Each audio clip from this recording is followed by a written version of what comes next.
Hi, I'm Andy Acton. And I'm Chris Strevens. This is Dentology, the Business of Dentistry podcast. Simran's a very, very impressive young dentist. We talked a lot about what qualifies as your young dentist. Yeah, it is. And she would still fall into that category. What's fascinating, though, when you look at how long she's been in dentistry, there's a lot that she's crammed into those years, and also for those, a little bit of a teaser. Learn about dentistry and baking. Yes, but no, she was great, wasn't she? I think what I liked as well is how much she's done, and by that I mean she's worked in lots of different practices. She's worked in a high-needs NHS area. She's worked privately. She's built up a lot of experience, and I wonder whether some of that is almost an extension of her going to Manchester Uni and that learning style that she went through at Manchester. It's a good lesson for any young dentist listening, that don't just come out and want to do Invisalign and composite bonding and all that stuff, because there's nothing wrong with it, but you miss out on some of the fine skills that you will learn, mainly just through volume of transaction. You know, the more people you see, the more you do, then you'll fail faster and improve quicker and better. It's just also, mad, I think, isn't it, really? as any service provider, and we're service providers, we're in the people business. That's kind of the business you're in, and I suppose the more people you can get exposed to from different sections of society, it just makes you a better, more rounded person. Better communicator with everybody. Yeah, there's a couple of really good lessons to learn at that, and it was very entertaining. Yeah, it was. It was a good, fun conversation. If you are a regular listener, thank you for coming back. If you're new, you're very welcome to join us. We do put out a new episode every Monday morning at 7 a.m. If you could follow us and subscribe, that would really help, because you'll get notified when new episodes come out. And if you could leave us a review as well, we would love you forever. Thank you. And ever. So here we are. It's podcast recording day, and we have another exciting guest. exciting, and on a sunny day. On a sunny day with aircon. On a sunny lovely day. aircon. It's brilliant. Day. Yeah, we're looking forward to it. It is. It will be a great one today, actually. Looking at what Simran has achieved is like, whoa. There's lots going on. There's lots to get through, and it's not just dentistry. No. So anyway, let's introduce our guest. So today, ladies and gentlemen, we have Dr. Simran Bains joining us. Simran is a dentist, as most of our guests, but not all of our guests are, but Simran is a dentist. Chair of the British Academy of Cosmetic Dentistry Young Membership Committee. That was hard. It's a mouthful. And also the Secretary of the College of Dentistry West Midlands Division, and avid baker, which we're going to come to at the end. So welcome, Simran. How are you doing? Hi, thanks for having me. No, not at all. No, thank you very much indeed. No, I'm excited to have the conversation. Yeah, looking forward to this. Before we As always. Before we get into things, people often say it's parents, postcode, and education are the three things that kind of set us up for future life. We'll come to the education bit in a minute, because there's obviously lots of dental education that's gone in there. But in terms of parents and postcode, putting those together, what was life like for young Simran? Where did you get brought up? What did your parents do? Have you got any siblings? What does that look like? So that's some old duffer. Young Simran. Young Simran. What was he like when you were young? Well, back in 90. Anyone who says back in 90 has already lost the argument. I've got a pair of shoes, I think, that are back in 90. I've got a car older than you. Vintage. Yeah, vintage. Yeah, thank you. That's how I look at it. Anyway, sorry, back to you. So I was born in Wolverhampton, and then I went away to university in Manchester. So I have a younger brother. He's 3 years younger than me, and he's also a dentist. Yeah. He went to Bristol, so we're in the middle. And then I have a little dog called Milo. But yeah, so I think my parents are probably the ones that did encourage me to get into dentistry initially, because although initially I always said that was the one career that I would never say never, because I always said I would never be a dentist, and no one could be enough to be a dentist. Because I just thought the idea of looking into someone's mouth, I just thought, oh no, I can't do that. Yeah, not pleasant. Literally since then, I've always said, no, I'm not saying never, because that was one of my big nevers. Initially, I wanted to be a lawyer. I think that's probably more from my mum, because my mum's a lawyer. Okay. Yeah, she's from Singapore, and then originally, so a lot of my family's over there. Right. She came here for university. But my dad's from Birmingham, so not as exotic. And your dad's nothing medical or anything like that? No, he's in IT. Right, okay. So yeah, he's good tech support. I think it's always interesting where on both strains, where you have kind of a long lineage of dentists through the generation. So we spoke to a dentist, a Spanish, he's in Spain at the moment, he's a Brazilian guy, Christian Coachman. But he's got 7 generations of dentists through his lineage, which is remarkable in itself. And in some ways that almost builds pressure, because you kind of have to keep it going. But I also find it intriguing where you have families where there's no dentists, and then suddenly there's a switch, and you and your brother become dentists, and that change as well. I'll tell you what just made me think about your dad, really. You know, in reality, there's not been enough time for probably 7 generations, if 2 generations of IT. Yeah. It's fascinating, isn't it? Dentistry, but IT, you know, he was probably at the cutting thrust of IT, at the early doors of it, I'd imagine, by the sound, which is bizarre, isn't he? He's your dad. He's not that old, but he was probably right there at the beginning. It's fascinating. So much has changed since then. Yeah. And I think for young people, it's hard as well, because now for young people who are looking to go from school straight to dental school, you need to be making this decision around whether you want to be a dentist at kind of 15, 16, don't you? If not earlier. You need to make sure you're making the right GCSE choices, to do the right A-levels, to get the UCAS points, to get into dental school, So those decisions get made earlier. So if you're not sure, something like dentistry, which is a 5-year learning program, that's quite a big commitment. So you kind of need to really know that it's for you, don't you? Yeah, I think well, I just read actually something just now to say even with they're scrapping the personal statement on the UCAS form. Right. So now, interesting. Yeah. So that you're not going to have to write a personal statement anymore. They're splitting it up into 3 questions about why you want to study the course, what have you done, how your choices in terms of which subjects you take influence why you want to do the course, and anything else. So in a way, it's kind of like a personal statement, just split up in. Yeah. Wonder if it makes it easier for them to read and review. It probably makes you more focused, doesn't it? Instead of. I'll tell you what it would do, because you have to answer that personally based on experience. It would probably be harder to use something like AI to produce what feels like the right answer. But people do. People are starting to use AI to write CVs and essays and personal statements. So by asking specific questions about you and your experience, it makes it more personal. Because in those cases, I think people think there's always a right and a wrong answer. And there isn't. They're just trying to get an insight as to who you are, what you've done, and what you're about. And phrasing it in that way might mean that you actually have to think about it from your perspective and actually create the answers, as opposed to generate the answers. Exactly. Two different things. The standard, why do you want to do dentistry? Because I can do art and, people person. It probably makes it more personable, which is nicer, and just your experience of just to see a bit more of an insight into you. So did you do a sort of bounce around looking at, before you committed to dentistry, look at various things? Like I know you said you thought about being a lawyer, so did you think, I'll have a lawyer and maybe an accountant and maybe I think I probably went through everything.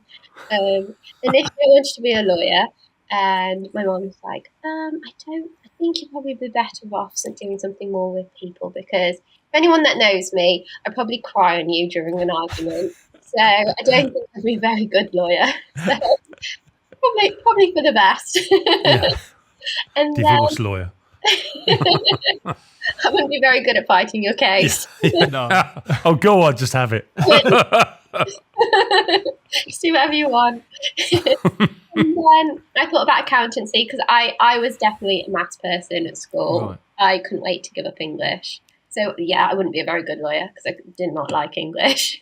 Right. And then I went through pharmacy, and eventually it was medicine, dentistry. I think my dad always kept saying, why don't you think about dentistry? It's a good career, especially for a woman. It can be very flexible. So then that's when, probably after GCSEs, I just after GCSEs is when I was starting that whole journey. And then it was about year 11 that I just thought, okay, between medicine and dentistry, and I went on work experience at the hospital because I thought that would be a nice mix because I went joined the oral maxillofacial team, so I thought it's a mix between medicine and dentistry. Passed out on the first day. Excellent. So that was great. That's a good start. We had someone else who did Max Fax, didn't they? They went and did it, and then that made them really realise they didn't want to do it. But they still they didn't realise they wanted to be a dentist, didn't they? It was quite interesting. They sort of went straight in for it, like you did. Really, your work experiences are somewhat interesting end of dentistry. It was so interesting because I saw it was an oral cancer case, and they literally just took a piece of skin from the stomach to replace the tongue, and I found that so fascinating. So I think that for me is what cemented it, that dentistry is probably the way I want to go down, because with medicine I felt you see people when they're ill, whereas dentistry you build that relationship with someone, so you don't just see them when they're ill, you see them at their happy times, and you have that journey with them. So eventually I gave in. I did work experience at a dentist, and to be honest I never looked back. I absolutely loved it. And then you packed yourself off to Manchester. And we talked to lots of people about their dental school experience, but I've got a very specific question for you. Did dental school prepare you well to be a dentist? I think in terms of Manchester is a little bit different. It's problem-based learning compared to some of the other universities, which is very lecture-based, and you're in all the time. Manchester is very different in that we only had 1 2-hour lecture a week, and the rest of it you were in clinics, so you were treating patients, which I found that really helpful. So rather than just learning the knowledge and learning the theory, you had PBL. You have basically a case which you sit in little study groups, and then you go away. You come up with questions, and then you go away and you find the answers for yourself. So you research it, which I found that really helpful because then you could really research a topic, and then you had more clinical time that you could and put it actually into practice rather than somebody just telling you what you should be doing. So I found that helpful. In terms of exams at the end, I think it was so hard because you didn't know how much depth to go into, or really did I go into enough depth, or am I reading into this way too much? I think PBL has its pros and cons. I love Manchester as a city. But I think the school that I went to, so high school wise, was very much, this is the textbook, learn it, memorize it, and we'll examine you on it. So I found that really tough going from a secondary school that was like that to somewhere that was PBL, and you were kind of left by yourself. But problem-based learning is a more real-world way of learning. Definitely. It's practical, isn't it? Well, the amount of people you talk to that understand the theory of things, but they have no idea how to apply it or what it looks like in a real sense. Or people spend all their time working on phantom heads, but phantom heads don't have emotions and don't have problems and families and everything else. So when you put yourself into that context, I can see how that's a really valuable environment to learn. I know how to rewire a house, but I'll never do it. I know I wouldn't do. No. Yeah, that I think PBL is good in that way. It's also, for example, my diploma, it's a similar kind of thing where you have an essay topic and you have to go away and research it yourself. And I think it keeps you probably interested more in the topic. In terms of patients, maybe, because I think at the moment it was very difficult to get like root canal patients, and you have to do certain totals in dental school. Which that I think is very difficult to get, purely that flow of patients and patients that are happy to see dental students. Right, okay. So what people for endo wouldn't want to see a student? Is that you have to give them the option. So okay. Well, we're happy to which is nice because you always had that patient that's like, well, you have to start somewhere, which I think that's You have to start somewhere, just not on me. Yeah, just don't hurt me. my first root canal ended up being on my mum, so touch wood. Oh, excellent. Good. Yeah. Look at that. Mums will do anything for their kids. She didn't even need it. In the exam at the end, they said, "Oh, you two look similar," and I was like, "Oh." Just a coincidence. Brilliant. And that person's now having a new crown. Yeah. Some implants and a couple of veneers. And your very young mother has a lovely set of dentures. The traffic centre wasn't too far, so that was the deal, is that she'll come see me and then afterwards we'll go to the traffic centre. Excellent. Very good. Well, all that money you were saving her. Exactly. I do. All that money you were saving her. Yeah. I know.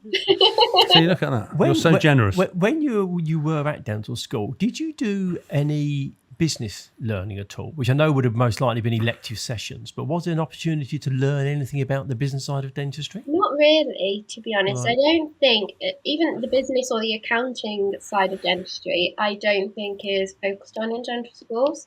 And that I probably learned mostly when I started my associate job, so quite late on, really.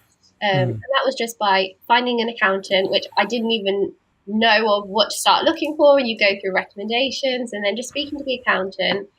And even the business side of dentistry, I don't think anyone really prepares you for that.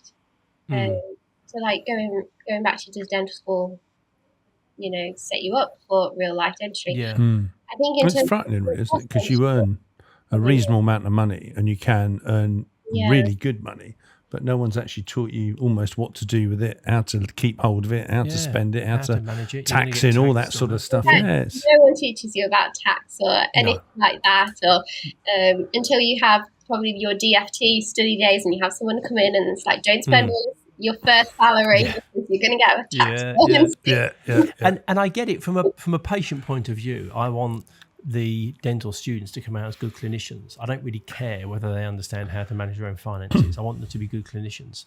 But as people within the profession, it disappoints me that there isn't, and like I say, on an elective basis, be evenings or weekends or whatever, there isn't access to information that will help you. And I'm not necessarily talking about the business of dentistry in terms of business development, sales, marketing buying or practice. stuff like that. I'm just talking about how to manage yourself, because as an associate dentist, you're still self-employed. So you are a business person in your own right. So you have to manage your financial affairs. You do need to pay tax. So and you're working, in most cases, people are working in a small business. They're working within somebody else's dental and it's practice. profitable. Yeah, and that's the thing, is it's so profitable that unless when we used to do seminars, didn't we? We'd say to guys, associates, we'd say, we know what happens is you come out and you do your FD and then you get your first year and then you sort of are starting to earn some money, so you go and buy a Porsche and then you realise you've got to pay tax. And quite often what happened is there'd be loads of people who would suddenly take their keys off their desk because they wanted Porsches. It's like, yep. Everyone does the same. Yeah, I think so with BACD, we have a Young Dentist Day that runs every September, and that's why we make a conscious effort to do a mixture of clinical and non-clinical talks. So you put business in there. That's great. Yeah, because we think it's just as important. And we had a talk from Bilal from Heathfield Green. Right, yeah. It was so well received because no one talks to you about the accounting side of dentistry and what you're going to be hit with, and just future planning as well. That's so important. So if your goal is to own a practice, or you do want to buy a Porsche, or just how to plan in advance. Yeah. So we always tend to do 2 clinical, 2 non-clinical talks. That's really good to hear, because I think quite often CPD, it could be called clinical professional development, not continuing. And I think it's because dentists have this leaning in to more clinical learning. And I guess when you spent 5 years minimum at dental school, I understand it. But like you say, if you can open people's eyes to some of the non-clinical aspects, it will make them better. And also, I think in life, stress and pressure comes from having to do things we don't understand. So if you don't understand your finances, you probably find your finances stressful. Yeah, definitely. Because you don't understand it. Whereas actually broken down into bite-sized chunks, it's not that complicated, but somebody does need to explain it to you. Definitely, yeah. Yeah, definitely. Just going back to kind of the dentistry side, when you qualified, until last year, you were working in 4 practices, 2 private and 2 high needs NHS practices, which I think is brilliant, because quite often when people qualify, they kind of just hunker down in one practice. Was that range of experience and thinking about a pension? See, yes, and by experience, I don't just mean kind of the patient, but working with different teams, working in different environments, and the differences in patients who are at the private end and the high needs NHS. Did that mean that you accelerated your learning and development as a result of that period? Can I just ask a question before you answer that? Was there lots of travelling involved? Did you was it like they were reasonably distant, or? I live in Wolverhampton, so 2 of the practices were in Telford and 2 were in Wolverhampton. Probably could walk there, but I didn't. Right. Oh, okay. Right. Sorry. Back to Andy's question. Right. So. Too far. It definitely 100%. It was. I found it really valuable working in NHS, and then I think definitely like advice that I would give to younger dentists is you have so many that graduate dentistry and they just want to do Invisalign and composite bonding, and that's what you see on Instagram, and that's the goal, which is great. That's the goal, but I think composite bonding. Yeah.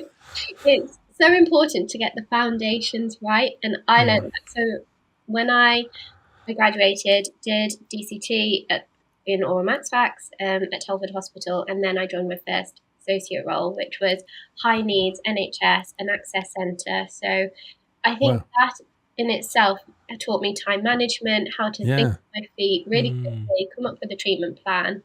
So I learned those skills definitely from NHS. And communication skills, don't you? We say to people, we say we can't quite understand. We worked with Samir, didn't we? And we were saying, we think, and he agrees, similar to you, that says, I think you guys, the young guys, need to do the NHS bit, because basically it teaches you so much. You can then move on if you want to, but the answer is it teaches you so much.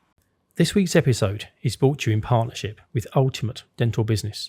We know as guys who have supported dentists for over 25 years and through hosting this podcast that building business skills in dentistry is vital. Time and again, we hear from dentists who tell us that they find the business side of dentistry the most challenging. And we know that stress and pressure comes from doing things we don't feel well equipped to do. That is why we are delighted to be part of Ultimate Dental Business, the new dental business hub delivering top-tier business training for dentists. Founded by Dr. Brad Thornton and Dr. Krubel Shah, Ultimate Dental Business is a response to the lack of robust dental business education currently available. Through our effective collective discussions with dentists, it was clear they most needed good structure and effective guidance to give them the knowledge and tools to be successful dental business owners, and to create a business that serves them rather than the business that takes all their time and energy to keep going. To find out more about developing your own business education, click on the link in the show notes or go to ultimatedentalbusiness.com. Yeah, so I've only been in the NHS about 5 years, and then only recently in December, so at the moment my week is 3 days private in Wolverhampton and then 2 days NHS in Telford. And I like that mix because I think over the 5 years it's taught me so much, and that I've refined my skills within the NHS, and then you can move over to private, take more time with the patient, and then there's different treatments that you can do privately as well, which I think, and the technology you can use. So you're doing 3 days private, 2 days NHS, and you're also doing a postgraduate diploma in Restorative and Aesthetic Dentistry with the College of General Dentistry. There's not much time for fun in there, is there? You're pretty busy. I'm baking.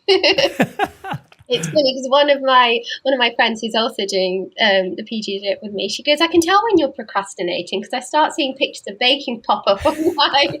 That's an interesting one, isn't it? That's your secret code. Is that what it is? If you got big things you should be doing, you actually start baking. There's a big essay. It's like, if in doubt, bake.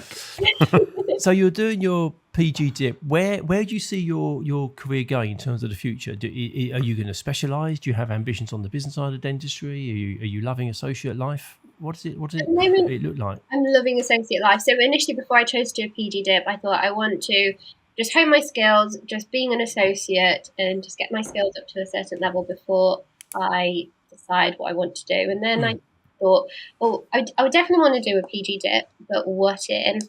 And I wasn't ready to just narrow my field into one certain thing. I still wanted to do something that encompasses a lot of areas. So that's why I chose the restorative diploma. So it is really intense because there's a lot of essays. But I think from coming back from the PBL background with Manchester, it's really helped me because we have a lot of essays that you have a topic and you research the topic around it. So it's not the PG dip with CG Dent isn't just simply just do this case and just hand a mini case in. There's lots of it's evidence based, so it helped me understand. Okay, you're taught to do something this way, but why? Why am I doing it? And I felt it was easier for me then to communicate with the patient and be like, well, there's this way of doing it, but I think maybe this way is better because of all this evidence, which has helped. It's fascinating when you go back to the beginning of this podcast and you're the girl who said, I don't really think I'd be very good with English. I didn't really like English. And here you are researching and writing essays. It's like, hello, let me just wind back 20 odd minutes. how you've transitioned from that. But obviously this excites you and interests you. So therefore it's fascinating. I was thinking this because I also write articles for Dentistry magazine, and I think, how did I get into this when I absolutely hated it? Yeah, as I say, when you listen to what you said right at the beginning, and now look what you're doing. I think you're right. I think it's when you're interested in things, you really want to kind of grab it and make the most of it and kind of explain what's going on in your head. And I think if you're just writing for the sake of writing, I think it's like most things, isn't it? If you're not really that interested in it, you go through the motions. It's a chore, isn't it? And you don't do your best, for sure. No. You were saying about the BACD, and obviously you're the chair of the Young Membership Committee, and you were saying about the Young Dentist Day. How did your relationship with the BACD start? Because I guess you don't just turn up and say, I think I'll be the chair of that committee. You also had a relationship with the BACD before. Was that quite useful for you in the early days of your career? Definitely. And young. I was a student rep. Right. I was at Manchester, so in third year, I saw this advert and it was like, we're looking for a student rep, apply. So I did, and then I went along to the annual conference, which at that time was in London. So Anoop Maney actually was the president last year. Oh, wow. Yeah, so... Rest his soul. Yeah. So I then just started going to events, and then when I graduated, I joined the Young Membership Committee, right? Which I found really, because I've always wanted to help younger dentists as well, and that is a massive part of why I do all these different. It gives me the motivation to all these. Because you're so old yourself. You see the wrinkles.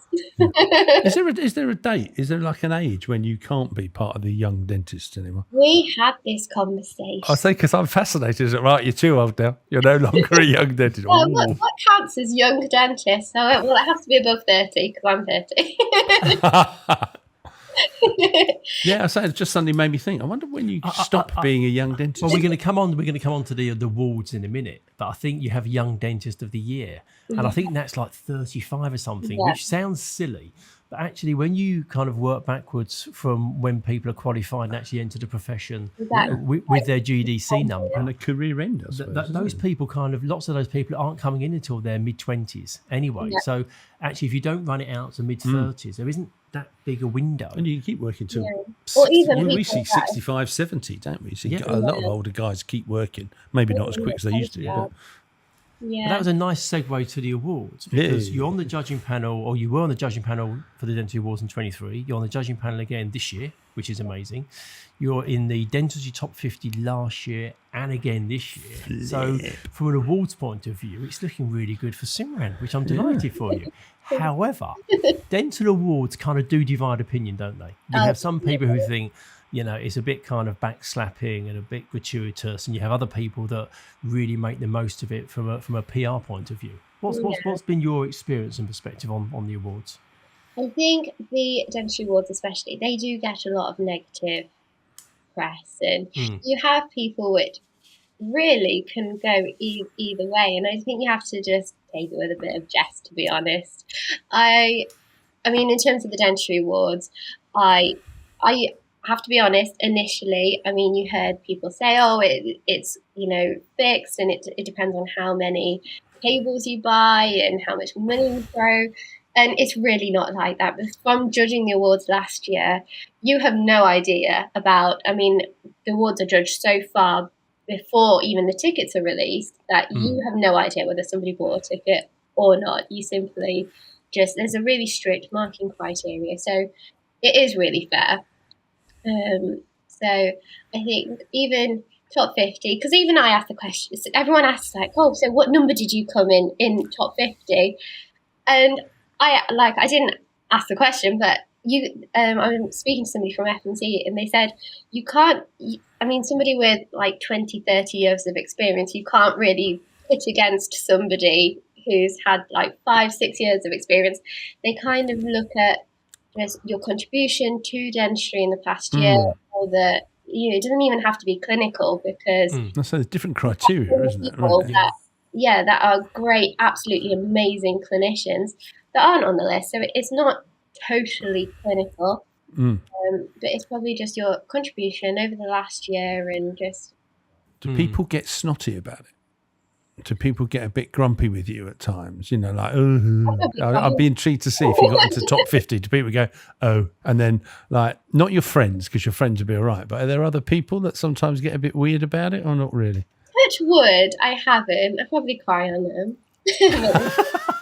That's your defense. That's your defense mechanism, is it? Don't be nasty to me, because I will cry. Or make you happy. Maybe that's it. Maybe if you're happy or sad, you cry. So therefore, it's not a good one. Both bases covered, sorted. I think majority of the people probably take it in jest, and they are really majority. I've always said this in dentistry. Majority of the people I do feel are really encouraging and really helpful, especially. Might just be like the BACD bubble, but everyone, I say this to student reps when they apply, it's not just cliche or really cheesy, but everyone is so supportive, and you can go to anyone and ask for help, no matter what level they are. Which is great. Yeah. Help, which is really and I'd agree. I think on the whole, I think there's certain elements that perhaps sit within perhaps Facebook groups. Those people can be a bit nasty. But I think on the whole, people are good. And I think you should surround yourself with those people. If you find those people who aren't, just leave them to themselves. They'll eat themselves to death at some point. And we don't need those people around. And I agree. I think on the whole, it's a very nice profession. It's very, very supportive. Yeah. Do you think that dentists on the whole make enough of the awards or being in the top 50? Because I see it from a PR perspective. I see it as having huge value in terms of elevating your practice or elevating yourself in your patient's eyes. Do you think people make enough of that? Would you say that you've made enough of that? I definitely put my certificate up on social media. but sometimes people feel awkward with it, because it feels a little bit showy, doesn't it? But actually, there's a good PR reason to let people like a badge. Know. Yeah. I think I definitely have felt at points in my career imposter syndrome, thinking, oh, I'm not good enough. Like, oh, why didn't they ask this person? Well, I'm not as good as this person on this. So I definitely have felt like that in terms, but everyone has, the practices that I'm at are amazing, both of them, and they've been really encouraging, and which is really nice. Yeah. But have you been able to push through that imposter syndrome? Has it held you back from perhaps profiling yourself to the extent you could, or have the practice kind of helped you with that and kind of pushed it forward? Yeah, good question. I think the practices and my family. Right, good. Because initially I remember, I think it was in 2017, so I was doing DCT, and Seb messaged me from FMC, and he goes, oh, we want you to be on the cover of Young Dentist magazine. I remember thinking, like, is this a joke? Like, why me? I've only been a year out. Like, surely they can pick like anybody else. And someone said to me, like, even at different points in the career, if you don't push yourself out of that comfort zone, you constantly think you're not good enough, you're never going to progress. No, sure. So it is. You have to say yes. They were like, just say yes to any opportunity, and you don't know which avenue that leads to and which doors that opens. So even though at some points I definitely feel like, major imposter syndrome and I can't do this, and like lecturing at Cardiff University recently, that was really scary initially. But I said yes, and I thought, we'll think about it when the time comes. But it does push you. Once you do it once, you think, oh, actually, I can do this. It gives you the confidence to do it. I think also, the danger is if you say no, guaranteed there are zero opportunities coming from that by saying no. Whereas if you say yes, okay, it might feel uncomfortable. You never know where it's going to lead. You never know. So that situation when Seb rang you and said, "I'd like to put you on the cover of Young," you might have gone, "Oh God, no, I couldn't possibly know that. Oh, it'd be dreadful. Please don't." But you never know. As a result of that, did then people see you and suddenly your profile got elevated? So the guys at the BACD thought actually you'd be a really useful person to work with. You just don't know where these things lead to. And I think as a rule, saying yes will bring way more dividends than saying no. Because I think the risk with saying no as well is that at some point people stop asking you, and suddenly the opportunities just dry up because you're not somebody who kind says of yes. Because there's loads of people who will say yes. Yes, exactly right. Exactly right. Yeah. We've sort of touched very closely to the eggs and the flour and the yeast, but we've not quite got to it as a. We're rising to the occasion. Very nicely. Very nicely. Thank you. Very good indeed. So, away from dentistry, you love baking. Before we started recording, we were talking about how interesting it is that many of the dentists that we talked to over the years have a creative angle. So we have lots of people who are musicians. Shiraz Khan is a break dancer, which is a form of kind of creative representation. People do lots and lots of different things. Or falling over with style. Yes. and I'm interested to know that, is there a link? So for you, is there kind of icing a cake and the perfect composite? Is there a link between kind of that artistic crossover? Icing a cake with the perfect composite. You could do if you wanted to. But yeah, does that creativity flow both ways? I think it must do, definitely. So my mum would absolutely kill me if I don't say she helps me with baking. There we go. We'll mention your mum in the guest notes at the bottom. the Simran's mum baking. We're a team, but I decorate, she bakes. We're a team, but I take it. No, that's fine. Definitely. I just find it so relaxing, and it's like that when I do composite bond, and my nurse probably agree, I can probably spend ages making it perfect, and we're all probably type A personalities, and you want it to be absolutely perfect. So I find baking, it's funny because initially when you apply to university and you have to, show a portfolio of your manual dexterity, mine was baking.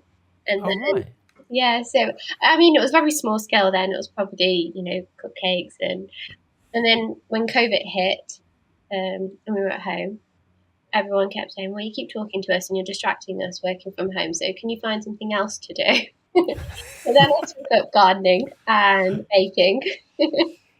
And then, so now I make, cakes, and I have my own little Instagram page, which at one point probably had more posts than my dental one. So I've tried to swap that around. Yours became the baker that did a bit of dentistry, as opposed to the dentist that baked. I suppose it's a bigger market, isn't it? Cakes, I suppose. People looking at teeth. And do you do it just purely for fun and socially, or is it something that you have any ambition in? I do enjoy it. Well, my grandma used to bake a lot, then my mom used to bake a lot. So I think it's always been like a family thing. That's not 3 generations of bakers. Yeah. So it's just purely for a bit of fun, and I'll make cakes. Well, the best is when I make it for family and friends, and you don't have to eat it, which is good, but you can decorate it. Otherwise, you'll have to wheel me everywhere, probably. Excellent. In our office, once a month, we have a bake-off. It started several years ago, so every month people have to kind of make something. And honestly, for just a regular bunch of people, I'm always surprised at the quality of what people turn out. Someone made a graveyard for Halloween, didn't they? Yeah, that's right. Yeah. Oh my gosh. honestly, It's like flipping it's- egg. Oh, I let me made know a when the next biscuit. one is, and I'll come down. Yeah, I think it's me. I think I got nominated. I did a drip cake a few years ago when drip cakes were all the thing, and that was quite cool. So, yeah. Are I don't you know what next I'm- up? Yeah, I think I am. When's that? First Wednesday, isn't it? Yeah. I think it's when I come back from holiday, so I think it's the beginning of September. Well, you crispy know what cakes. you're going to bake. Yeah. I'll have Simran, to- I'll give you some hints. I was going to say I have to jump on your Instagram page and get some ideas and I was tips of going what to to say, do. do you know what you're going to bake? No, not yet. No, I've got no. no idea at all. No idea at all. It's one of those things. It feels too far away at the moment. Yeah. I'll work it out in Think good about time. it the weekend before. But no, I think I'm going to go to your Instagram page. To get I think inspiration. chocolate crispy cakes, because people always bemoan them, but everyone always eats them Yeah, Oh, because they yeah. never make them themselves. And that's right. Yeah, that's what I would do, Boy. yeah. because that's lazy. Simran, we've got to the point where we need to ask you a couple of questions. And the first question we have for you is if you could be a fly on a wall in a situation. Not whilst you're baking. No, we don't want to fly in the cakes. Where would you be and who would be there with you? Oh, this is so hard. I mean, I've always loved nature and animals, and yeah. So in my spare time, I love like going on walks, and I think if I wasn't probably a dentist, I would love to have been a vet, maybe. So Okay. I think, one of those David Attenborough documentaries where I would love to. I suppose there's not a wall there, but just be a fly around him. Fly on a leaf. Yeah, fly on the leaf, and just listen to how because I think he's done so much for just like wildlife, and I would just love to be there, just watching him record one of those documentaries. I would find it so fascinating. Yeah. He's a national treasure, isn't he, really? Yeah, I mean, He's 90-something. He's the same age as the Queen or I something. was going to say, I think he's been working for the BBC on that side of things for like 70 years. Wow. Yeah, I'll tell you something that's quite incredible. entertaining, and it's not to do with David Attenborough, but it's his nature. Have you seen Benedict Cumberbatch talk about penguins? No. If you haven't, on a YouTube clip, it is very, very funny because he gets penguin wrong and then it just gets worse. Oh, So he really? goes on like penguin. And then, it's quite funny. It's quite. But sorry, it's casual aside there. But as an entertaining naturalist, it's quite funny. It's quite an excellent watch. I'm gonna have a look at that. And our follow-up question is, you can have the opportunity to sit down with somebody and meet anybody you'd like. Who would you take the opportunity to sit down and meet? I think probably Steve Jobs, because Right. Okay. I find it so how he's just sorry to all the Samsung users, but how Apple has just become such a massive part of everyone's life, and how initially he's just developed how the whole idea came to play in the first place, and then developed it, and how it's become this huge, massive company, and or how it's just continually pushed boundaries to over. I mean, the iPhone wasn't a massive thing when I was younger, and Yeah. how he's just pushed those boundaries, and it's literally blown up into this huge, massive. And he's, world. I think the thing with Steve Jobs, I don't know as a personality, he was a particularly friendly or warm person, but in terms of what he did, because he transformed the mobile phone market into smartphones. He then took the world of music and digitized it and put it onto the iPod. Yeah. He then had Pixar, which then animated, films to another level. He covered off so many different So many things and different completely revolutionized those markets. And we're still living through that time and the benefits of the things that he kicked off 40 odd years ago. Like, you think how different the world is from even now compared to 10 years ago. I mean, when I was at uni, Instagram was right at the beginning. We didn't have Snapchat then. Yeah. Things like, especially Mum, when she came over here for university from Singapore, Yeah. you didn't have mobile phones. You were ringing from, the phone box. Yeah, telephone box. Yeah. Months ago. And now you have FaceTime, and everybody's so easily accessible so quickly. It's insane how that's just grown. Whether that's a good thing, that's another conversation. Yeah, and I think you're right. I think we're way more available and more connected. I'm not sure that from a business point of view, things happen much quicker.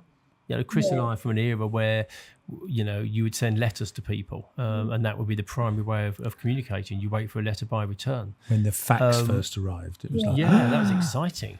Whereas now, in theory, you can get an email into somebody's inbox within under a minute. Yeah. But I don't think you get a response any quicker. That's than true. if you sent a letter from 40 years ago. So I think the technology's there, but I don't know whether the behaviours, the underlying behaviours of humans have materially changed, massively changed. If anything, there's just more inputs. Yes. But you can only work at a certain output speed. Yeah. Yeah. I think the big change is we've become, the world's got smaller.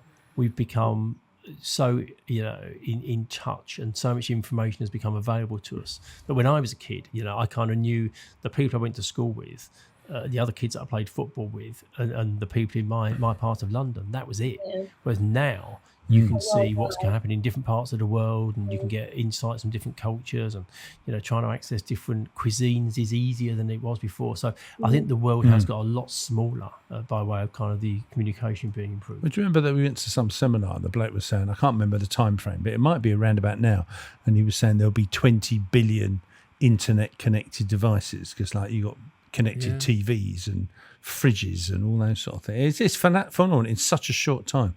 Yeah. Well, cool. That got us off on a wandering. I was going to say, we started with with Steve Jobs, and then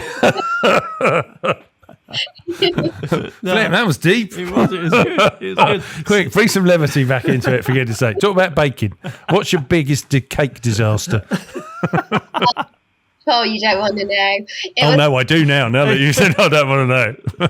I made these brownies, and it said on I may have put them in the oven, and they just kept rising and rising and rising. And everyone's like, "Are you sure you made these right?" And I was like, "Yeah." And I was like, "Well, how much of this did you put in?" And I told her. "And how much baking powder did you put in?" And I put 1 tablespoon. And she was like, 1 tablespoon? These brownies exploded in the oven. It was everywhere. And you can't even, if you try and put a tablespoon into the baking powder container, it doesn't let you. So even in my head, I thought, oh, this is odd. And I tipped 1 tablespoon out.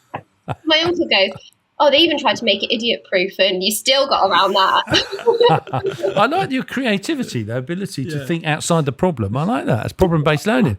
There you go. Look. I also like the idea that now you've been consigned to doing the icing and your mum does the baking. I think there's clues. The world's biggest brownie. There's a breadcrumb trail going backwards as to where we are now. Simran, it's been a joy. Thank you very much indeed for your time. Thank you so much. It's been a hoot. It's been a hoot. Thank you very much. Look after yourself, and no doubt we'll see you at a dental event at some point soon anyway. Somewhere. Yeah, definitely. See you soon. Brilliant. Thank you very much. Thank you for listening to this episode of Dentology, where we discuss the business of dentistry. If you like what you heard, please do subscribe where you found this episode. That would be amazing. And also follow us on Instagram.